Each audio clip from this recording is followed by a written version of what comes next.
Part 3. Heaven helps those who act. Nothing happens by itself. It all will come your way once you understand that you have to make it come your way by your own exertions. Ben Stein. Lesson 9. Associate with positive people. A mirror reflects a man's face, but what he is really like is shown by the kind of friends he chooses. The Living Bible, Proverbs 27.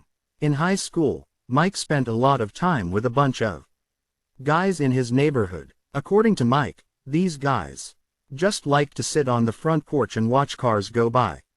They had no goals and no dreams. They were always negative. Whenever Mike suggested they do something new, the others would discourage him. It's stupid. Or, not cool. They told him. Mike just went along with them, so he could remain part of the group. When Mike went off to college, he still ran into some negative people, but he also met people who were positive, who wanted to learn, who wanted to achieve things. Mike decided to spend his time with the positive people.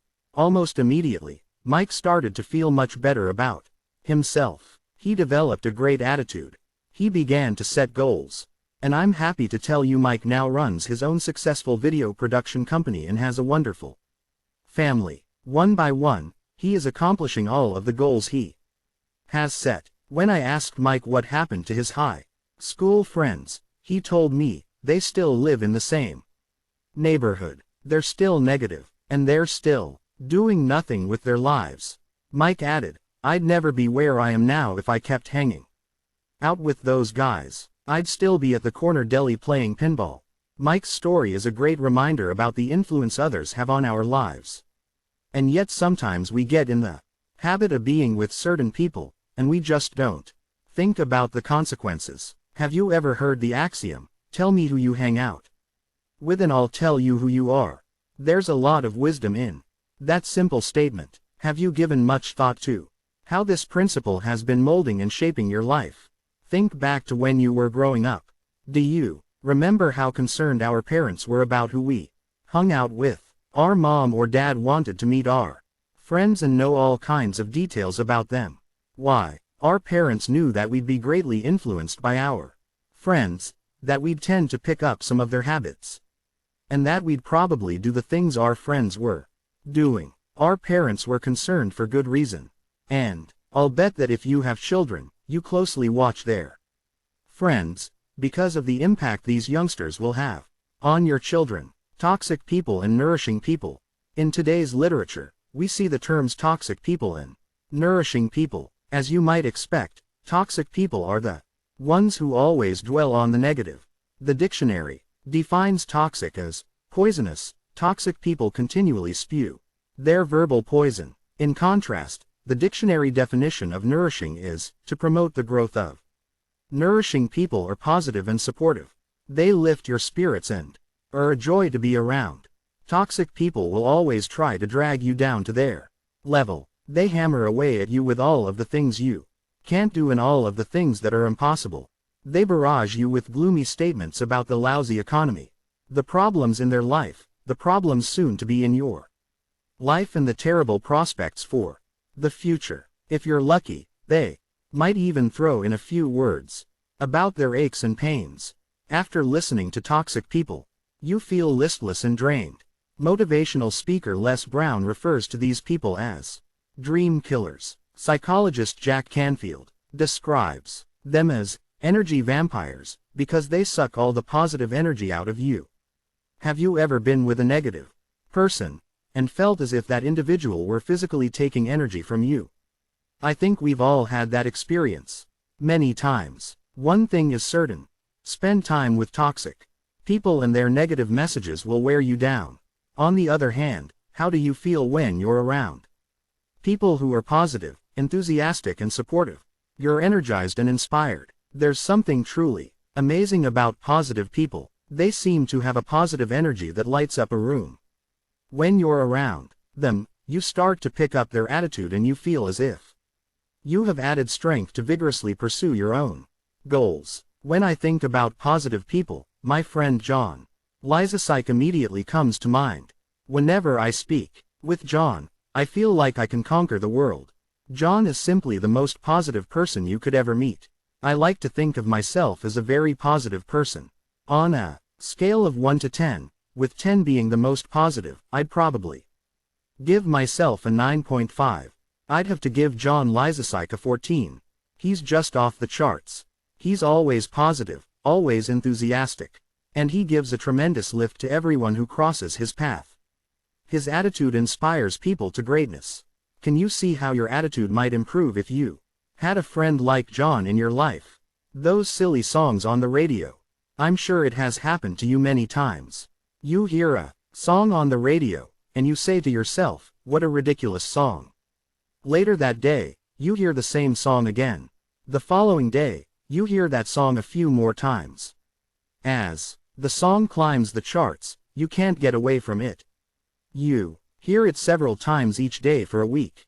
Then something incredible happens. You're sitting at home and all of a sudden, you start to hum or sing that silly song. If, at that very moment, I were to ask you what you think of the song, you'd tell me, it's horrible. Then why on earth are you singing it? The reality is, whatever you hear over and over will be at the forefront of your consciousness. As you also know, once that song becomes less popular, and isn't played as frequently on the radio, you'll tend to think about it and sing it to yourself much less often. There's an important lesson here. The mind tends to dwell upon whatever is repeated over and over. Unfortunately, the mind doesn't discriminate between messages that are good for us and those that are harmful. If we hear something often enough, we will tend to believe it and act upon it. Just as a song repeated many times will get us thinking about that song, so too will repeated thoughts about success get us thinking about success. So if we'll make sure to fill our mind with positive messages, we're going to be more positive and move forward boldly to achieve our goals. The more positive reinforcement the better. And where can we get this positive reinforcement? Well, one way is to read motivational books. Congratulations, because you're doing that right now. In addition, we can listen to motivational tapes and spend lots of time with positive people. Your friends will stretch your vision or choke your dreams. Smokeys sponge theory. I've learned a lot about attitude and the importance of surrounding myself with positive people from my friend Glenn Smokey Stover. Smokey worked in sales for 45 years in the cemetery and funeral home industry. While this may sound like a gloomy field, let me assure you that Smokey is a positive dynamo. Every time I get off the phone with Smokey, I feel terrific. Smokey explained to me that human beings are like sponges. We soak up whatever people around us are saying. So, if we spend time with someone who's negative, we sponge up the negatives and it affects our attitude. Of course, the reverse is also true. When we hang around positive people, we soak up the positive. We feel better and perform better. I once asked Smokey, what do you do if you're speaking with a negative person? He said, I get away from that person as soon as I can. I'll say something like, gosh, it's been good to see you, Charlie, and I move on to another person. Then I asked Smokey, did you ever have a friend who was negative? Not for very long, he said. Well put, Smokey. Evaluate your friendships. It's crucial that you evaluate your friendships from time to time, even those you've maintained for many years. Trust me, this isn't a minor issue. Those who occupy your time have a significant impact on your most priceless possession, your mind. Are you surrounding yourself with negative friends and spending a lot of time with them in your leisure hours? If so, I'm going to ask you to think about spending much less time with these people, or even no time at all with them. Sounds harsh, doesn't it? After all, I'm suggesting that you limit, or eliminate, your involvement with some long-standing friends. When I tell people this at my seminars, invariably someone will raise a hand and accuse me of being cold or uncaring.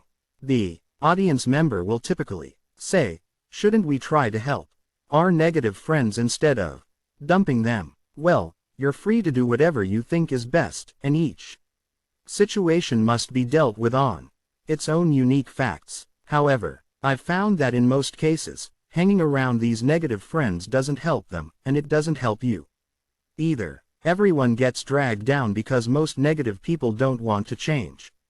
They just want someone to listen to their tales of woe. If you have a strong urge to spend time with negative friends, ask yourself, why am I choosing to be with these people? Consciously or unconsciously, you may be choosing to hold yourself back, to be less than you are capable of becoming. By the way, I think it's wonderful to try to help someone overcome their negativity. But if you've been trying for several years and aren't getting anywhere, maybe it's time to move on. Let me clarify one important point. I'm not making a judgment here that negative people are any less worthy than other people. I'm saying there are consequences if you spend time with people who are negative.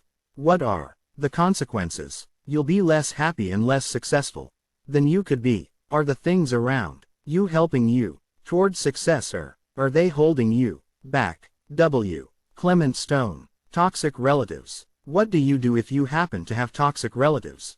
Obviously, this is a touchy issue. What I'm going to suggest is that you don't turn your back on your family members. Family ties are precious, and I think we must make every effort to maintain harmonious family relationships. Even so, I recommend that you put some controls in place that reduce the impact your toxic relatives have on your life. You're not abandoning them or refusing to speak with them, but you are putting some limits on your involvement with them. For example, if you have negative relatives, I suggest that you don't go out of your way to call them on the phone several times each day if you know they're going to put you down or criticize your every move. What good can possibly come from that? We get bombarded with enough negativity as it is. Just turn on the radio or TV or read a newspaper. Do we need our relatives to provide even more negative news? I don't think so. And here's another suggestion that will work equally well whether you're talking with a friend or a relative. When the discussion moves to a negative subject, resist the temptation to accuse the other person of being negative. That will usually makes things even worse. Instead, gently shift the conversation to a more positive topic. Remember that I'm not asking you to disown your relatives or refuse to attend family functions. This is about limiting your contacts with negative relatives so you don't get dragged down to their level. Positive people in the workplace. Just about every organization has some negative people working there, and sometimes you have to interact and work alongside these people, but don't go out of your way to spend time with these prophets of gloom and doom. For instance, if you frequently have lunch with negative people at work, stop having lunch with them. All they're doing is filling your mind with negativity. You can't perform at your best if you allow these people to dump their negative garbage into your mind. There's no need to be nasty or to tell them off. You should be able to find a diplomatic way of distancing yourself from this poisonous group. Instead, take charge. Be proactive. Make it a point to eat at your desk, to take a client out to lunch, or to sit at a different table in the cafeteria. Do whatever you have to do to make lunch a positive experience. Make no mistake about it. Positive people are welcomed in any organization, and negative people are hurting their chances for advancement. The problem of negative workers has gotten so bad that I recently got a brochure in the mail announcing a full-day seminar entitled, How to Legally Fire Employees with Attitude Problems. The business community is waking up to the fact that, when it comes to productivity in the workplace, attitude is everything. Good friends are good for your health. Dr. Erwin Saracen. Choose your friends wisely. As I said at the beginning of this lesson, tell me who you hang out with and I'll tell you who you are. If you're serious about getting a raise or a promotion at work, succeeding in your own business, or improving yourself as a human being, then you have to start associating with people who can take you to the next level. As you increase your associations with nourishing people, you'll feel better about yourself and have renewed energy to achieve your goals. You'll become a more positive, upbeat person, the kind of person others love to be around. I used to think it was important to associate with positive people and to limit involvement with negative people. Now, I believe it's essential if you want to be a high achiever and a happy individual.